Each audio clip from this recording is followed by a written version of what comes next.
Welcome to Keeping It Real. I'm your man, Charles Kirkland, the host. And we're talking real movie stuff this is real TV stuff with the creator, the showrunner for the wonderful Hulu series called Black Cake, which you can see on Hulu right now. And it's just my pleasure to have this opportunity to sit down with Marissa Jo Cerar. How are you today? I'm great. Thanks for having me. Did I say Marissa Joy? Yeah, that's okay. Marissa You Jo pronounced your last Cerar. name correctly, so that's the miracle. It's well, I try to do my homework. It's good. Okay, so Black Cake is a wonderful, well, it started off as a novel and pretty quickly Oprah Winfrey grabbed up the rights to the show, to the book. And so then somehow you got it. Tell us what it was like to be a part of the production on this film with Harpo Studios and all that. Well, it actually didn't exactly go that way. I read it, my agent sent it to me, and Capital Entertainment is my studio where I have a deal, and got the rights to it, and we did a co-production with Harpo Films, with Oprah Winfrey's Harpo Films and her executives, because we both wanted it, and I had already met with the author, and so we decided to do this together. This was a passion project for me, something that I, ran with the moment I read the book. I brought it to the studio and I said, this is the next thing I have to do. Nobody else can do this. I will protect these characters. I love this world. I will really pay attention to all the nuance and the subtleties of the novel. And so we just did it. And it was, a dream come true. It was the hardest thing I have ever done, shooting in 5 countries, a story that spans, 60 years. Yeah. Um, Casting people who have to portray the same person at different times in their lives, but believing it, that was a huge challenge. But I'm so proud of what me and hundreds of other people around the world accomplished. Well, you talk about casting. You, one of the people that you worked with in this show, you had also previously worked with on Women in the Movement, and I'm talking about Adrienne Warren. Was she in your mind as you were putting the show together, or was it just somehow that you guys met back up again? And then, what was it like to work with her on the show? I love Adrienne Warren. And when we sold this pitch to Hulu, I had just finished post on Women of the Movement. It was not out yet. So Adrienne Warren and Glenn Turman, who plays Mr. Mitch, he was also in Right. Women of the Movement. So they were in my head while I was writing. It could not be in my head because I was looking at them every day, all day long. And I just saw Benny. There's things in the book that aren't exactly on the show. So much is, but Benny's not a musician in the book. And I thought it would be beautiful to have Adrienne, who's an amazing singer. And she Yeah. had told me she was starting to play the guitar a little bit. And so I just thought, why not bring some of her beautiful music and her voice to the series? And then Glenn Turman, he brings gravitas to every scene he's in, elevates it. It could have been a really boring character. You cry when he opens his mouth, when he blinks his eyes, you're just so moved. So I asked them, to do these smaller roles because they were, the leads and Women of the Movement. And I was so grateful that they agreed to do this, ensemble piece. And I'm so grateful because they're amazing. They're so good. Um, okay, let's talk about Mia Isaac for a minute. I mean, because I think she's like the glue that holds everything together in this series. What was it like? How did you find her for this part, and what was it like to work with her? Well, we found it was an international search for Covey, for Eleanor, for a lot of these characters who are very specific, and more than just the ethnically being Chinese and Jamaican, Chinese and Black.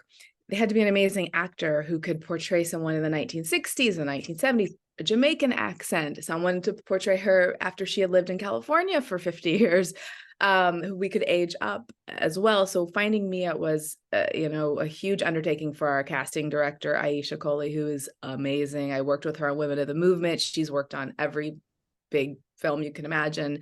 And her associate, Vanessa Toll, and she was in Atlanta. It was a self-tape. It was, after COVID, but still, everything is self-tape now. And so I saw her self-tape, and I just saw Covey for the first time. I really saw Covey. I believed her. And she's, she's a young woman. Covey was a young woman. It wasn't, a 35-year-old playing a 16-year-old. And she just really cared so much and had a lot of cultural, connection based on, her family and her father being Afro-Panamanian. And so she just transported me. She was the first one to really transport me to this other time and place. And working with her is amazing. She is so professional. She's so mature, so deep, and everything she does is rooted in truth. And Yeah, she's just amazing. absolutely amazing work that she did in the show. Um, I got one question that's going to be kind of different from the others. And when Coventina escapes her problems in Jamaica, she escapes to England instead of the United States, which is so much closer and potentially easier to get to. I know this happens in the book, but with all that's going on in the United States nowadays with immigration, how hard was it not to make the story a little bit of a referendum about the nature of immigration happening in the United States right now? Well, because I was really excited to do something that was not about right now, and that a story I'd never seen. I learned so much by reading Charmaine's book and then doing the research to find out what was actually going on at the time. And there's such a huge Caribbean population in England. And at Yeah. that time, with the laws changing and just so much going on there, a lot of young women were going to England, and a lot of them were studying nursing, and there was just a population. And she knew, based on her housekeeper, Pearl, we say housekeeper or helper, but she's basically like a family member to her, like a Yeah. surrogate mother.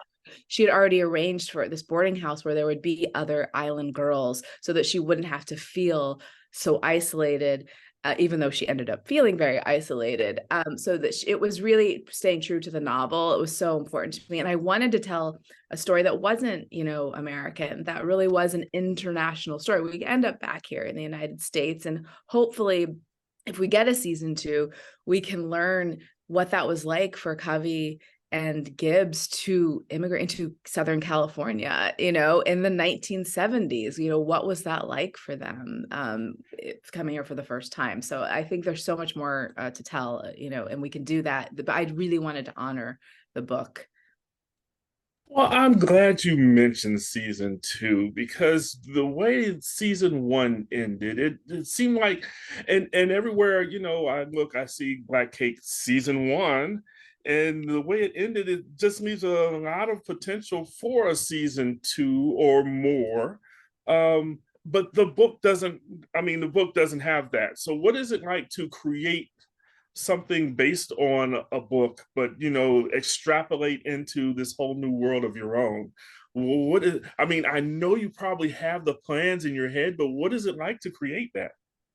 Well, when I pitched this, I pitched a very detailed pitch. I pitched 3 seasons worth of story, and the big arcs for season 2 and season 3. And there actually is a lot in the book that's not in season 1. Mabel's character, for instance, there's so much we don't know about her whole backstory, her childhood. What is she going to do now that she knows, that she was adopted? How is she going to tell her parents, not only am I adopted and you didn't tell me that, like my birth mother was this, she's Black and Chinese, and what does that mean for me? And I'm a product of an assault, of a rape.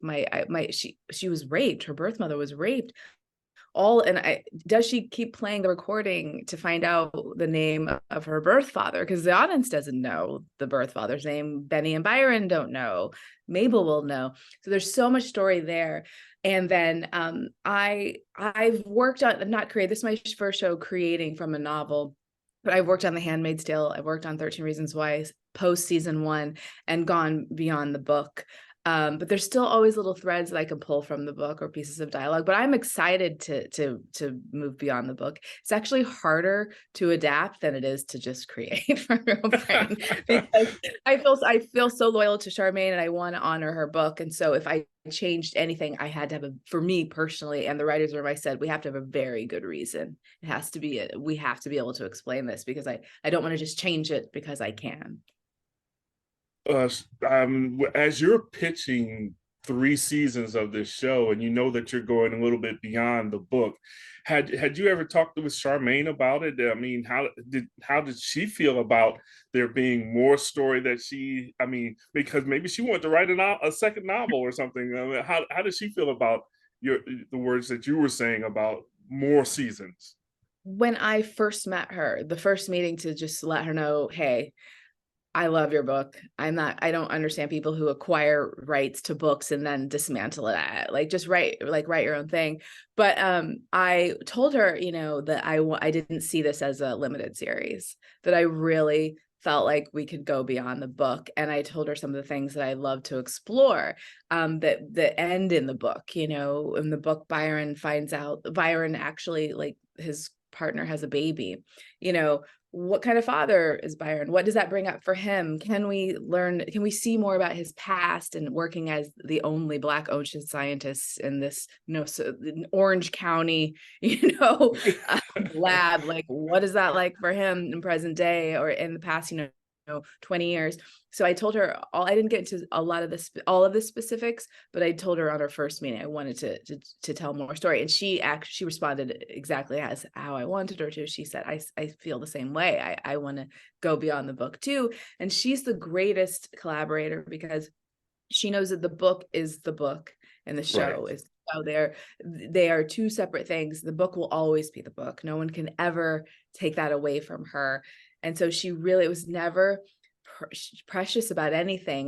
There are a couple characters in the show who don't match the very specific physical descriptions in the book, and before we cast them, I reached out to her and I said, how important is this physical attribute to you? Is it her opinion is so important to me. And when she watched the first 3 episodes, and I actually was in the same room with her, she was here from Europe, and she just looked at me through her mask and said, thank you. I just like exhaled, because her support and loving it, being proud of it, was just what mattered to me most. And she's been the greatest, ever since when the strike ended. She's been promoting it as well. So I was happy about that. Oh, great, great, great, great. So, before we wrap up, I just want to ask, are you sure you can't make an announcement right now about Oh, season 2, 3, 4? I wish, because then I could go into my Christmas holiday feeling really excited and not nervous. I have absolutely no idea. It's rough right now post strike. A lot of things are being canceled. I hope we are renewed, because there's so much more story to tell, and there's not anything like this show on television. And I want to keep telling stories and bring these characters into people's homes, because the response, I don't read reviews, but from viewers that reach out from all around the world, has been so moving to me. And I'm so grateful to everyone for supporting the show. I am a great supporter of the show. My wife and this is one of I watch a lot of stuff, and my wife has said that I could not watch any more of it without her. We had to sit down together and digest this wonderful work together, and it is a wonderful show, and we can't wait to see what you do next with it. Thank you. It means a lot to me. I appreciate that. All right.